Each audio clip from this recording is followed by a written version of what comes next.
truth was just beginning. January 1946. The air over Central Europe carries the cold, acrid scent of smoke and rubble. Cities lie in ruin, Berlin's skeleton of shattered buildings, Dresden's streets reduced to ash, Warsaw's historic heart nothing more than jagged stone. The silence is heavy, broken only by the distant clang of a lone hammer or the faint rumble of a military truck on cracked asphalt. Civilians wander among debris-strewn streets, faces pale and hollow, eyes reflecting both grief and the stubborn flicker of survival.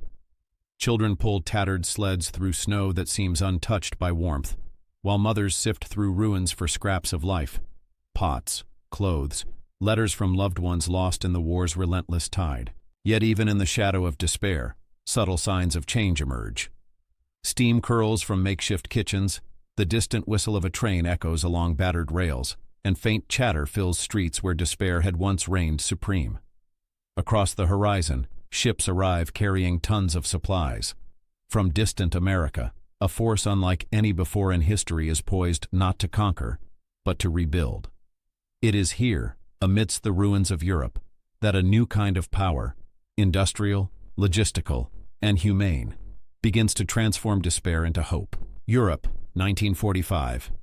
The war had ended, but the continent was far from peaceful. Cities were nothing but charred skeletons, their streets filled with rubble and dust. Berlin, once a bustling metropolis, now resembled a graveyard of stone and steel.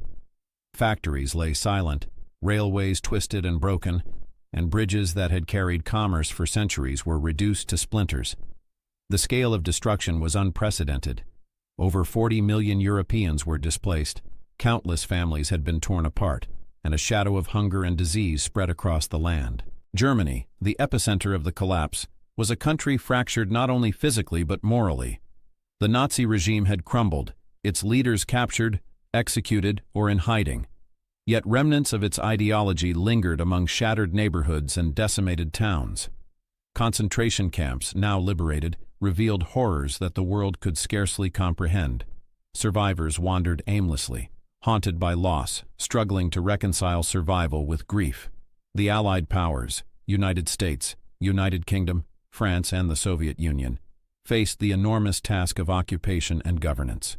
Germany was divided into zones, American forces in the south, British in the northwest, Soviets in the east, and a patchwork of French administration in the west. Each zone had its own policies, priorities, and challenges. Food shortages were critical. In Berlin alone, civilians survived on less than 1,000 calories per day. Hospitals struggled without medicine, and millions suffered from malnutrition and disease. Elsewhere in Europe, the picture was equally grim. Warsaw, once a city of 1.3 million, had been deliberately flattened by German forces in 1944 as punishment for resistance. Its people, returning to the ruins, encountered streets lined with skeletal buildings, corpses unburied, and the remnants of a vibrant culture reduced to rubble. France, liberated in 1944, still bore the scars of occupation. Rail lines sabotaged, cities partially destroyed, and infrastructure weakened by years of war. Italy, divided between fascist forces and Allied campaigns, faced similar challenges: starving civilians, crippled industries, and a political system struggling to regain legitimacy. The scale of Europe's collapse presented a paradox. On one hand, the Nazi regime had demonstrated the devastating efficiency of modern military power. Blitzkrieg tactics, mass mobilization, and industrialized warfare had shattered armies and cities alike. On the other hand, the war had left the continent incapable of sustaining itself. Germany's once mighty war machine lay in ruins, factories destroyed or dismantled, transportation networks crippled, and its population demoralized across Europe. The question loomed: who could restore civilization faster than it had been destroyed? Amid this chaos, the United States emerged as an unparalleled industrial and economic powerhouse. Unlike war-torn Europe, American factories had not been leveled. Steel mills, automotive plants, and shipyards continued to churn out machinery, vehicles, and tools at a scale unmatched by any nation. American agricultural output was equally extraordinary. While European farms were decimated, The American Midwest produced a surplus of food capable of feeding millions. This industrial might, combined with a political vision for a stable Allied Europe, positioned the United States to play a role unlike any in history, a force not for conquest, but for reconstruction. Even before the war officially ended, U.S. policymakers were already planning for post-war recovery. The Lend-Lease program, initially designed to supply Allied forces, had created supply lines and logistical networks that could be repurposed for rebuilding. Military engineers had experience reconstructing bridges, railways, and ports under fire, skills that could now be applied to peacetime recovery. Moreover, American diplomats recognized that Europe's instability could allow the Soviet Union to expand its influence. Stabilizing Germany and Western Europe quickly was not only a humanitarian effort, it was a geopolitical imperative. In cities like Munich, Frankfurt, and Cologne, the first American occupation units arrived, greeted with cautious optimism by war-weary populations. Their mission was clear: restore order, provide food, rebuild infrastructure, and ensure that Germany would never again be able to threaten Europe or the world. For millions of civilians, these arriving forces represented the first tangible sign that hope could return amidst the ashes. Yet even as Americans began to mobilize their resources, they faced a daunting reality. The destruction was deeper than maps could convey. Entire cities needed to be rebuilt from scratch. Electricity grids, destroyed during Allied bombing campaigns, required months of repair. Hospitals, schools, and municipal buildings had to be reconstructed, often from salvaged rubble. And all this had to be done while maintaining security, preventing civil unrest, and navigating the complex politics of the occupation zones. It was an unprecedented challenge, a test of industrial power, organizational skill, and moral resolve. The question was no longer just how to end the war, but whether humanity could restore itself faster than it had been torn apart. The ruins of Europe demanded more than simple repair. They demanded vision, coordination, and a scale of action that had never before been attempted in human history. And into this void, America stepped, preparing to reshape the continent faster than any force of destruction could have anticipated. By mid-1945, the United States stood at a crossroads of unprecedented opportunity and responsibility. Its industrial machine, untouched by the devastation that had crippled Europe, churned at full-capacity factories that had produced tanks, aircraft, and munitions during the war, could now be redirected to rebuild a continent. The assembly lines of Detroit, Pittsburgh, and Chicago were repurposed to produce tractors, cranes, locomotives, and prefabricated housing materials, tools that would lay the foundation for Europe's recovery. American policymakers understood that Europe's physical devastation mirrored its political and economic collapse. Millions were homeless, industries destroyed, and governments paralyzed. Inflation and shortages were rampant. In Germany, the black market thrived as official structures faltered. Even in liberated Western Europe, wartime occupation had left a vacuum in governance, with cities struggling to maintain law, order, and basic services. In response, the United States began extensive planning for occupation and relief efforts.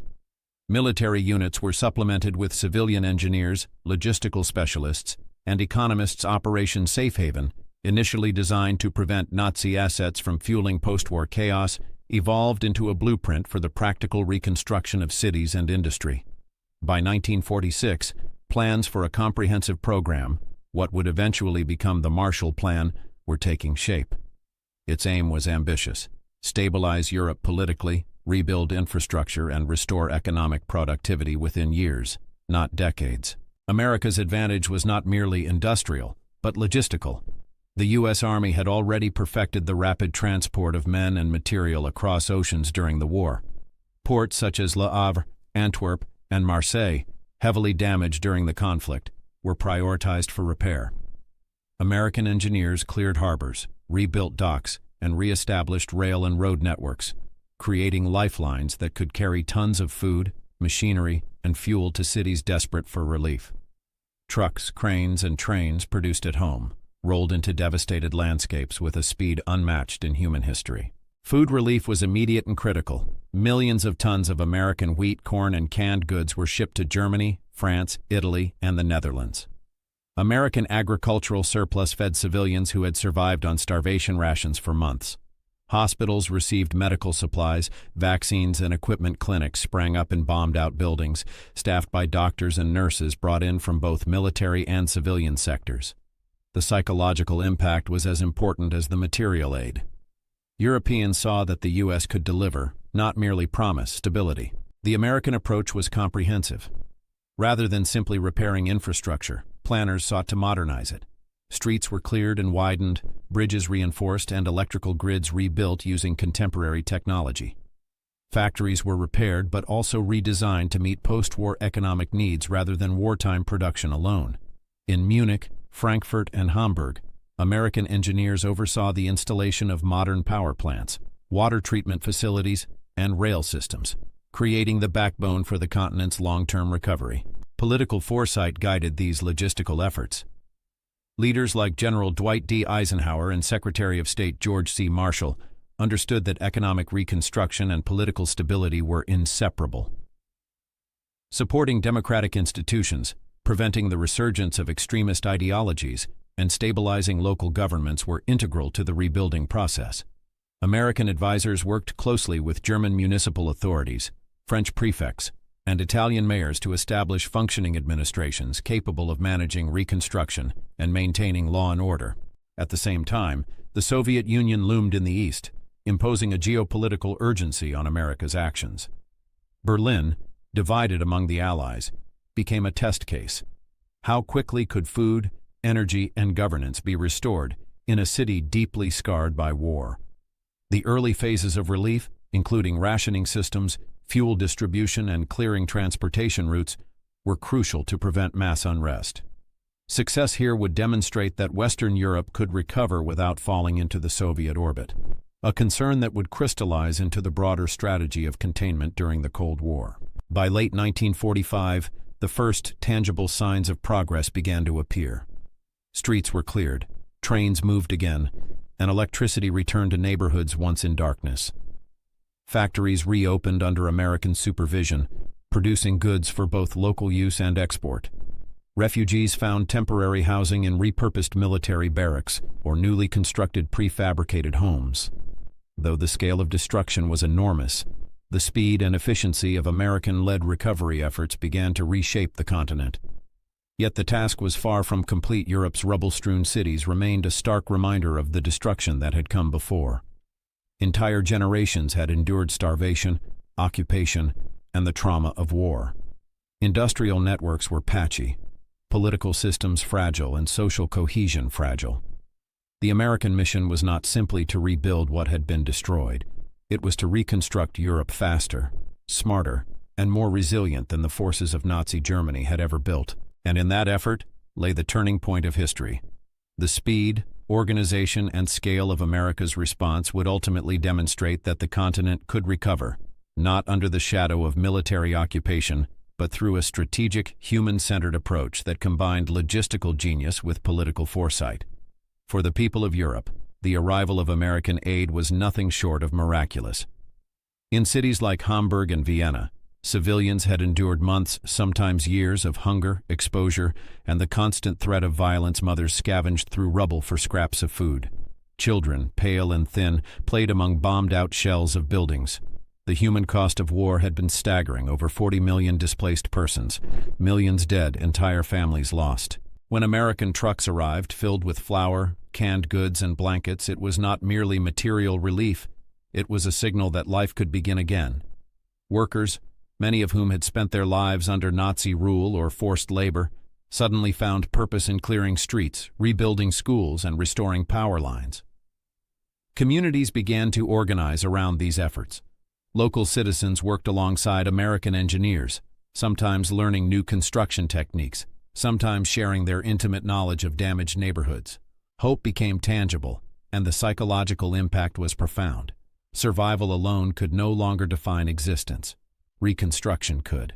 The scale of Europe's destruction required logistical precision that rivaled wartime operations. American planners applied military efficiency to humanitarian reconstruction. Supply chains stretched from New York and New Orleans across the Atlantic, with ports like Le Havre, Antwerp, and Marseille prioritized for rapid clearance, Engineers surveyed bombed docks and harbors, designing temporary solutions to move tons of food, fuel, and machinery inland. Trains, trucks, and barges formed an intricate network. Cranes unloaded pallets of wheat, trucks delivered fuel to power plants. Rail lines carried prefabricated bridges and construction equipment to cities still isolated by wrecked infrastructure. American logistical planners were keenly aware that time was as valuable as material. Delays could reignite hunger, unrest, or political instability. They coordinated with local authorities to map routes, ration deliveries, and maintain order during distribution. The result was a continuous flow of goods that often outpaced the capacity of European cities to absorb them, demonstrating a logistical advantage unparalleled in human history. American industrial might was the invisible force behind Europe's rapid recovery. Factories in Detroit, Pittsburgh, and Chicago that had produced tanks and aircraft during the war were swiftly repurposed to build cranes, bulldozers, locomotives, and prefabricated housing materials. By the winter of 1946, American machinery was rolling into cities, restoring electrical grids, clearing rubble, and reconstructing factories. Prefabrication allowed damaged homes and public buildings to be rebuilt in weeks rather than months. Power plants, rebuilt with modern technology, restored electricity not just to homes, but to entire industrial districts. Rail networks were repaired with standardized parts shipped from the United States, enabling the movement of both people and goods. Even seemingly small technological improvements, a new water pump here, a more efficient generator there, multiplied across cities, creating infrastructure that was not merely restored, but modernized. These technological interventions accelerated human recovery. Hospitals received sterilization equipment and transportable surgical units, schools reopened with prefabricated classrooms, municipal services regained capacity to supply water, electricity, and waste management. The combination of American engineering and European labor created a synergy where speed, scale, and quality were unprecedented, leaving Germans, French, and Italians astonished at how quickly functionality returned to their lives. At the center of the American rebuilding effort stood visionary leaders who combined strategic foresight with pragmatic action. General Dwight D. Eisenhower, having commanded the vast logistical operations of the Allied armies during the war, now applied the same discipline to Reconstruction. He understood that Europe's recovery was a race against time, hunger, and ideological instability. Under his guidance, occupation zones were methodically organized, resources prioritized, and military and civilian personnel coordinated with precision. In Washington, Secretary of State George C. Marshall envisioned a Europe that could rebuild itself through American support, not dependency. His proposals, which would culminate in the Marshall Plan, emphasized both humanitarian relief and economic stabilization. These leaders recognized that industrial aid alone was insufficient. Political institutions needed guidance, corruption and sabotage had to be minimized, and local governments empowered. American generals, diplomats, and engineers traveled across Germany, France, and Italy, inspecting cities, consulting mayors, and directing resources where they were most urgently needed. Leadership at this level was unprecedented, not commanding armies in battle but marshaling industry, diplomacy, and human will to rebuild an entire continent. Even after Hitler's death and Germany's surrender, remnants of the Nazi regime posed challenges to rebuilding. Underground networks of former officials, SS officers, and sympathizers sought to hoard resources, sabotage Reconstruction, or maintain ideological influence. Intelligence units worked relentlessly to track these networks, intercept weapons caches, and prevent organized resistance from emerging. In towns like Nuremberg and Hamburg, investigators uncovered stockpiles of hidden food, machinery, and military equipment intended to fuel insurgency or barter for escape. Some locals, disillusioned by the war's destruction, resisted American authority, either out of loyalty to defeated ideals or sheer desperation. Yet the overwhelming speed and efficiency of American-led Reconstruction gradually eroded these pockets of resistance. Factories reopened, schools functioned, and municipal services resumed, signals that the old order was definitively over.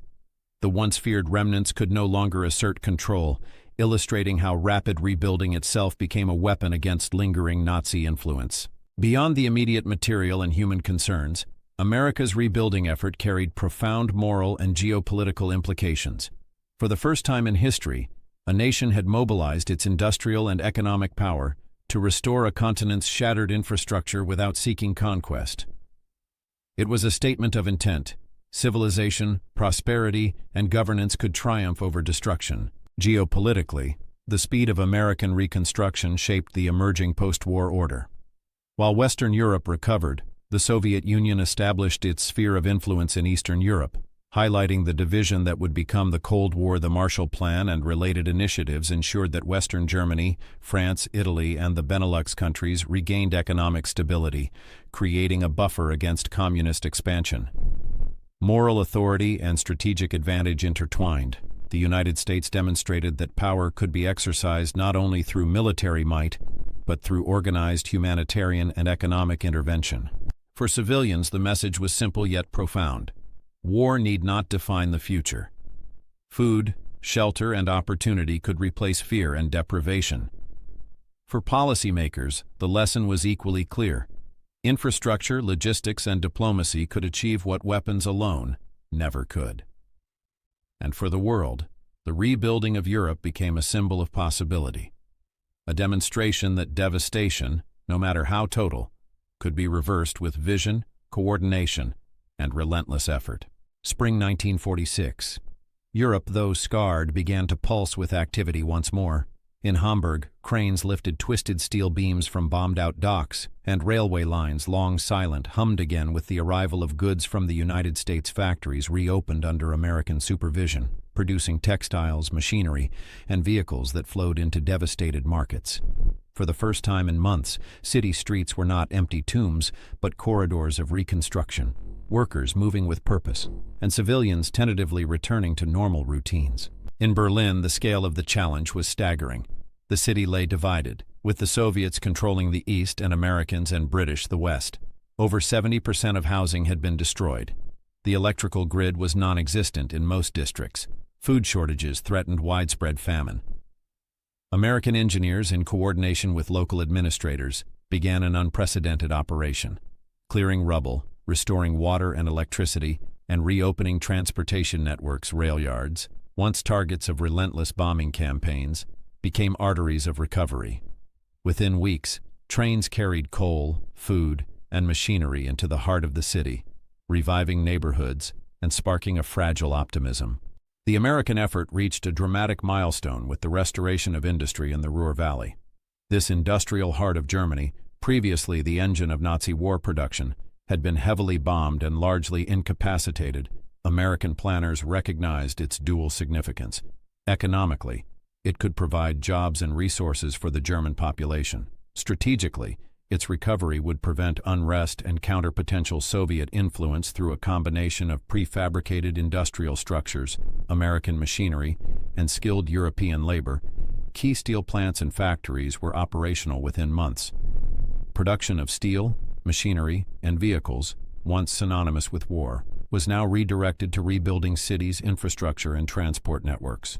Meanwhile, in the Netherlands and Belgium, American logistical expertise faced a different challenge: famine relief. Winter 1945-46 had left millions at risk of starvation. Operation Manna and subsequent relief efforts, now under American coordination, delivered thousands of tons of food daily. Airlifts, trucks, and barges ensured that even remote villages received vital sustenance. Each successful delivery was more than a logistical triumph. It was a turning point in regaining civilian trust and demonstrating the capacity of American power applied for reconstruction. The psychological impact on European populations was immediate. Citizens who had witnessed the speed and scale of American aid began to participate actively in reconstruction. Former soldiers, laborers, and even displaced families joined crews clearing streets, repairing water lines, and reconstructing homes. Across cities, a sense of agency replaced despair. The Americans had not merely brought resources, they had orchestrated hope itself, transforming passive survival into active rebuilding. In France, the speed of recovery similarly reshaped expectations. Cities like Le Havre and Rouen, devastated by both German occupation and Allied bombardments, became testaments to American efficiency. Prefabricated homes, restored transportation networks, and functioning power grids returned within months, astonishing local administrators who had anticipated years of stagnation. Factories that had lain dormant under Nazi control reopened to produce goods for domestic use, stimulating local economies. Trade resumed along rivers and ports, and commerce began to flow again. Even the moral authority of the American presence contributed to the turning point. Unlike previous occupations, there was no extraction of resources for profit or punishment for war crimes beyond the leaders. The focus was reconstruction and stability. In Germany, towns that had feared American occupation as a punitive force discovered instead that engineers, soldiers, and administrators were invested in restoring normalcy. Across Western Europe, the realization emerged. This was not a temporary lifeline. It was a systematic, sustained effort to rebuild entire nations. The cumulative effect of these actions was clear. By mid-1946, cities that had seemed permanently destroyed now displayed signs of functional life. Railways carried coal to power plants. Factories produced civilian goods. Water and electricity flowed to neighborhoods that had been dark for months. Europe was still in ruins, yet the machinery of recovery had begun, operating at a pace and scale that the Nazis, despite their industrial focus during wartime, could never have matched. This was the decisive moment. The collapse of Nazi infrastructure, ideology, and influence was no longer abstract. Physical reconstruction, coupled with political stabilization, demonstrated that the old order could not reassert itself. European populations, initially passive witnesses to occupation, now became active participants in the rebuilding of their continent. The battle had shifted from destruction to creation, from ideology to practicality, and America was leading with unmatched speed, precision, and vision. The triumphs in Germany, France, and the Low Countries set the stage for the next phase, the definitive collapse of Nazi influence and the emergence of a new European order, one in which the United States' industrial, logistical, and moral power reshaped the continent forever. By late 1946, the remnants of Nazi Germany were confronted not by armies, but by the unstoppable momentum of Reconstruction.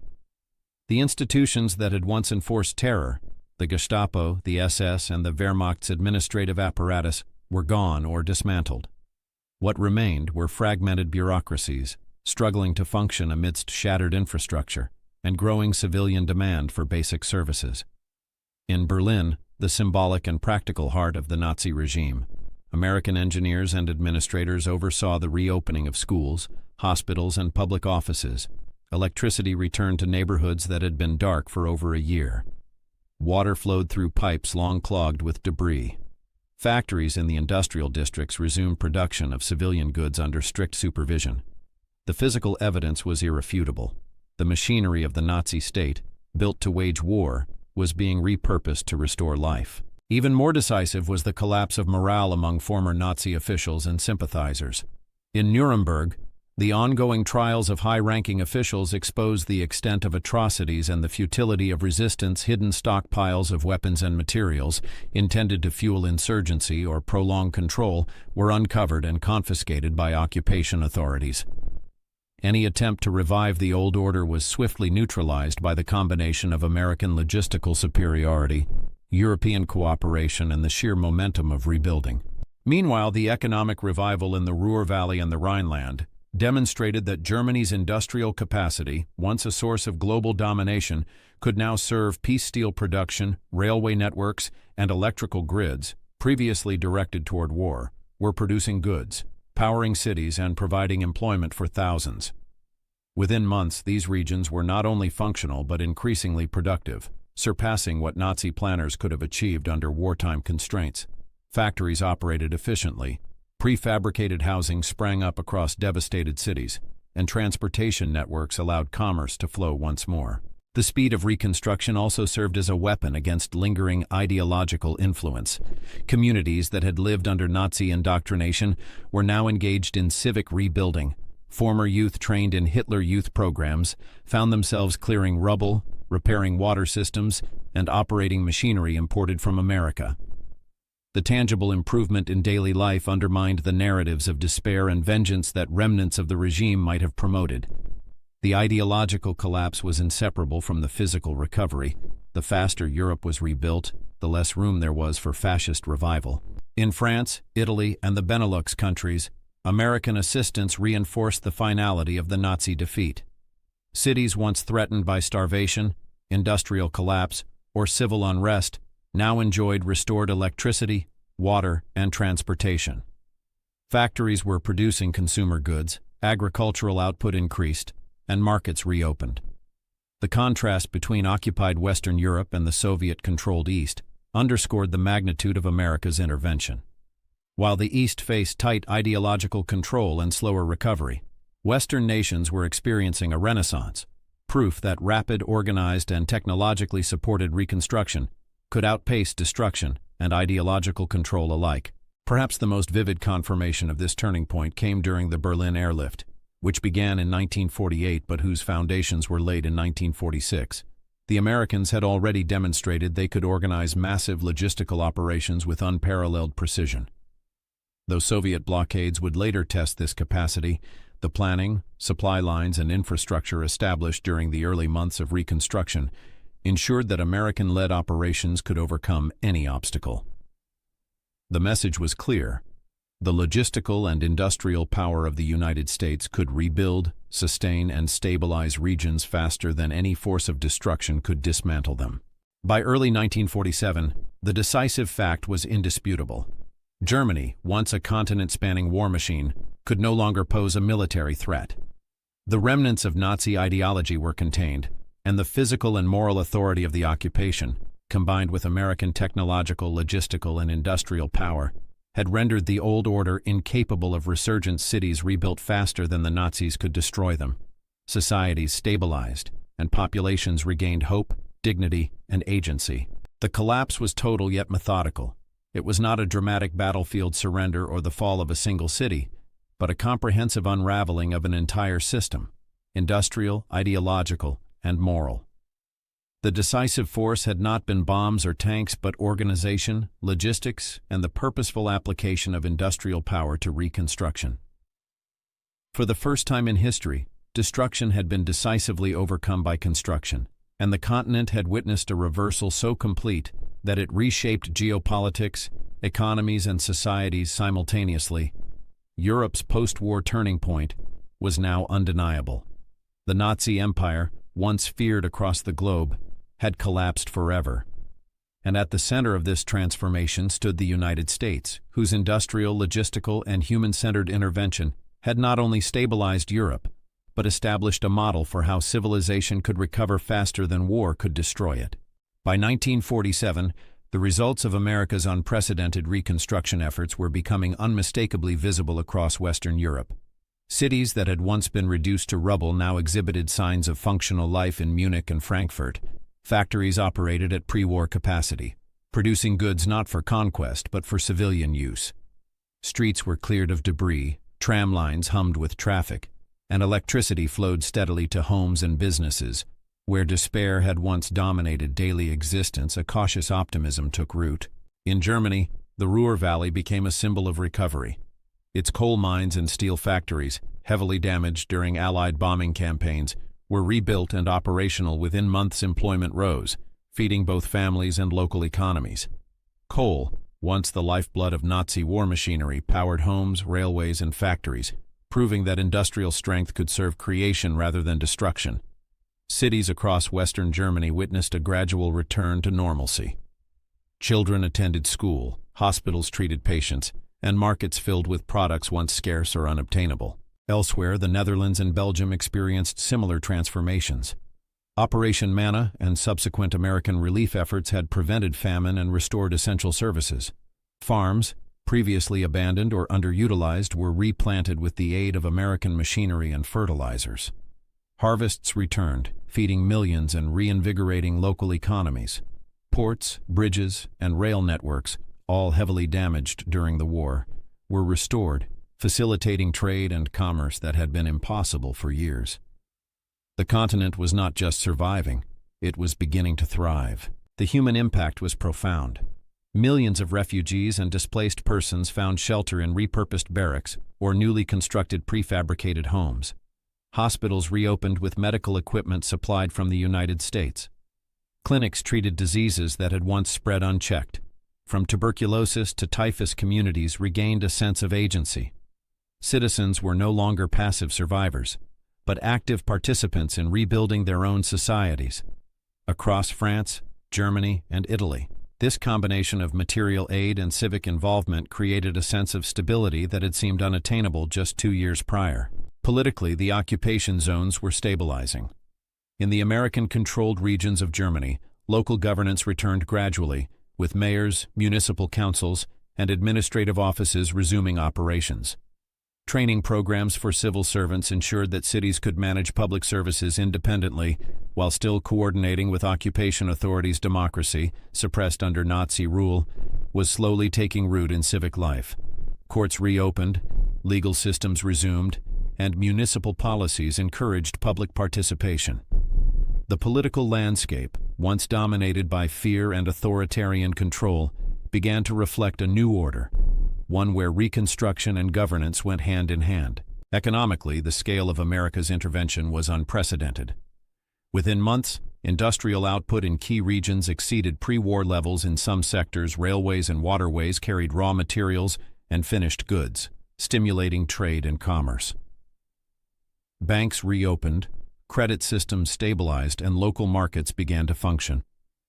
The combination of imported American resources, technological expertise, and local labor created a multiplier effect, accelerating recovery faster than European planners had imagined possible. Yet even amidst success, challenges remained.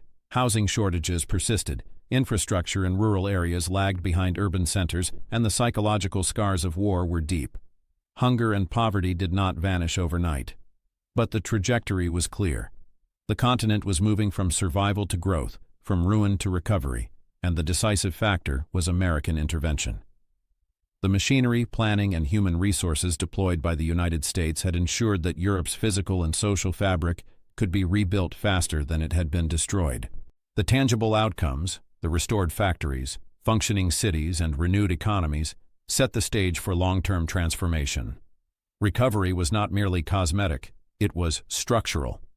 The foundation was laid for sustained growth, social stability, and political resilience. For millions of Europeans, the immediate aftermath of the war no longer promised despair, but the possibility of a future defined by reconstruction, opportunity, and hope. The progress achieved in these first critical years directly paved the way for larger programs of economic recovery, including the Marshall Plan, and firmly established the United States as the decisive power in shaping post-war Europe. The devastation left by the Nazis had been immense, but America's intervention proved that destruction could be reversed with speed, efficiency, and purpose. By 1948, the transformation of Western Europe was unmistakable. Cities once reduced to rubble had become centers of renewed activity. Rail networks connected industrial hubs to ports, factories churned out goods for local consumption and export, and electricity and water reached neighborhoods that had been dark and desolate just 3 years prior. The scale of recovery was a testament not only to American industrial might, but to the disciplined coordination of military, engineering, and civilian efforts. In Germany, the American occupation achieved what no post-war military victory alone could guarantee: the permanent dismantling of the Nazi state's structures. Administrative offices functioned under democratic oversight. Former Nazi officials were removed or neutralized, and the industrial heartland of the Ruhr, once synonymous with militarism, became a symbol of productive peace. The collapse of Nazi ideology was reinforced by tangible improvements in daily life. Communities realized that collaboration, labor, and civic engagement offered far more security and prosperity than allegiance to a defeated regime ever could. Politically, the occupation laid the foundation for modern Western Europe. American guidance in governance, legal reform, and municipal management ensured that new democratic institutions took root. Courts, schools, and local governments regained functionality, while regional planning coordinated reconstruction efforts across formerly fragmented urban and rural areas. In France, Italy, and the Benelux countries, similar structures emerged, stabilizing nations that had been fractured by occupation, collaboration, and resistance across the continent. A coherent vision of governance and civic responsibility replaced chaos and authoritarian control. Economically, The post-war reconstruction set Europe on a path to unprecedented growth. Factories, powered by both American technology and local labor, produced essential goods and industrial materials. Ports and railways allowed for efficient transport of commodities, while banks and credit systems, supported by American financial expertise, reopened and facilitated commerce. Agricultural recovery, boosted by American machinery and aid, ensured food security, further stabilizing economies. By the early 1950s, industrial and agricultural output in Western Europe not only recovered to pre-war levels, but surpassed them in many sectors. Socially, the impact was transformative. Millions of refugees and displaced persons found housing, work, and community. Education resumed, healthcare systems stabilized, and the psychological toll of war began to heal civil society, once suppressed or corrupted by Nazi control, flourished under conditions of stability and opportunity. European populations experienced firsthand that recovery and progress were possible, instilling resilience that would shape future generations. Geopolitically, the consequences were profound. Rapid American-led Reconstruction not only stabilized Western Europe but also created a clear division with the Soviet-controlled East. The speed and efficiency of rebuilding demonstrated that industrial and logistical power could decisively shape political outcomes without the use of force. This laid the groundwork for the emerging Cold War, establishing the United States as both a moral and practical leader in the Western sphere. The collapse of Nazi Germany was now permanent. The ideological and military power that once threatened the continent had been decisively neutralized. By 1949, the combined effects of infrastructure restoration, political restructuring, and economic revival had solidified the permanent defeat of the Nazi regime. No remnants could rally populations, rebuild military might, or recreate the social cohesion necessary for resurgence. Even in areas where Nazi sympathizers lingered, the tangible benefits of Reconstruction, the return of power, water, employment, and opportunity, rendered old ideologies irrelevant. Europe had been rebuilt faster than the Nazis had ever destroyed it, and the balance of power on the continent had irrevocably shifted. The aftermath of America's intervention was not merely material.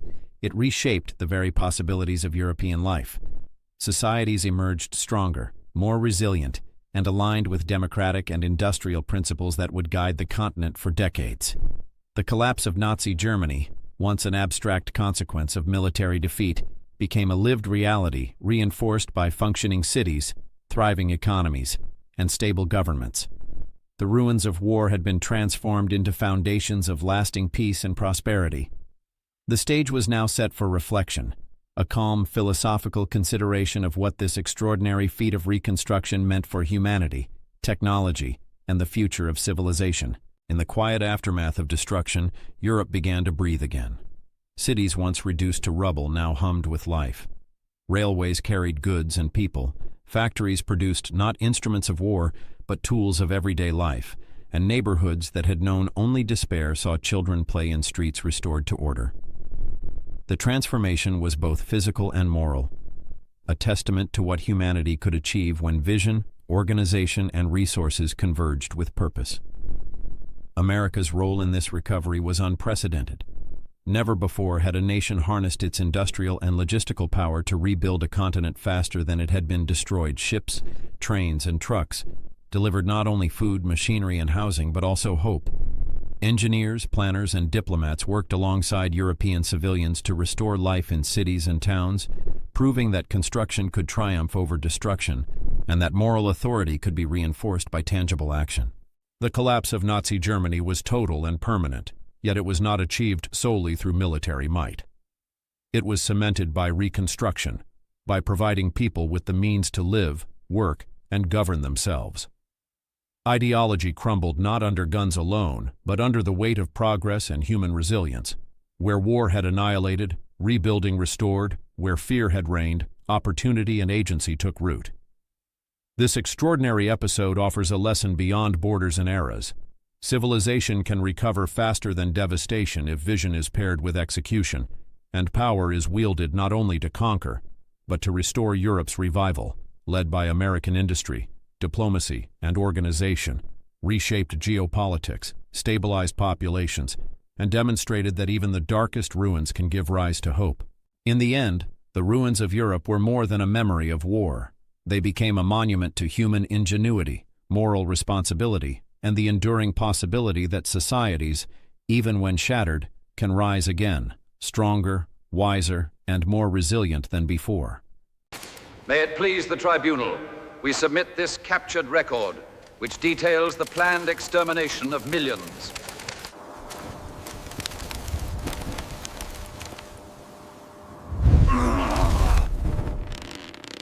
Watch the weight on that crate. Almost got it secure, Sergeant. Good. Move to the next pallet.